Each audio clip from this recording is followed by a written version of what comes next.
Beyond a certain level, you are going to need some amount of executive presence to be recognized for all the great work you do. Some people just have the gift of executive presence. The same way some people just have the gift of design sense, and some people have the gift of being organized, and some people have the gift of strong product sense and whatever else, right?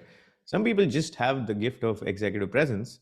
Sometimes what happens is that if you're really great at it, and if you're in an organization that cares deeply about it, and that gets influenced by it, then even if the person's not great at the PM job, they get promoted faster than the other PMs. In fact, the conversation in these committees, or whatever, in the rooms where this happens, is yeah, we understand this person's not, but we think he or she will be a great leader.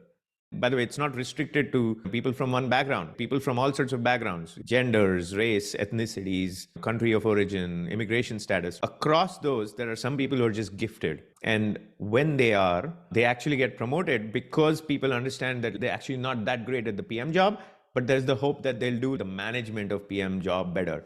And some of them actually do that much better. Not all of them, but there are some that do that really well. Now, what are the rest of us to do that don't have this gift of executive presence? It turns out that it's a skill that can be built and made better. And all it requires is practice and commitment to do it. Will you have the world's best executive presence by just working on it? Probably not. You can't be the world's best tennis player. I don't care how much you practice. It's just not going to happen.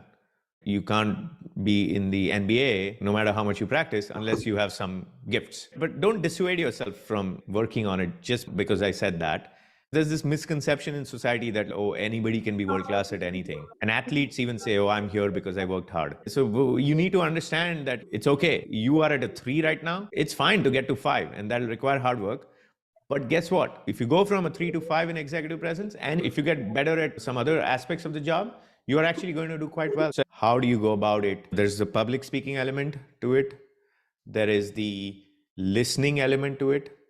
There is the voice. How does your voice sound? And you can actually change your voice and make it have more gravitas. It's how you enunciate. It's the words you use. And it's your overall body language as well. One of my executive coaches, when I asked about executive presence, they said to me, and I don't do this, but they said to me, because this was in the Zoom world, make sure your camera is below your eye level, because you don't want to be looking at the camera like this, because that doesn't exude executive presence. You want to be looking down at the camera. There's all sorts of body language things associated with these tactics and whatnot. Now, the tactics by themselves won't make you great at executive presence, but they do emphasize something that you've already built. You don't have to do this. But if you're highly ambitious, and if you want to scale, especially the very high levels of management in most places, not all places, you'll need to be cognizant of this. Last thing I'll say on this topic is, with this whole thing of written cultures, what's happening is that some of the charisma, the verbal executive presence has become less important. Now, I personally like that because I don't have the gift of executive presence. You can see I don't have the gift of executive presence. So I like being in such cultures. But then what happens to some people, if you have great verbal presence and you join a writing culture, you're going to get really frustrated because the same things that used to work for you no longer work. Because maybe you are a good writer, but not a great writer. And now all the influence is happening through writing. So be aware of why this is happening, and also be aware of what culture you're joining.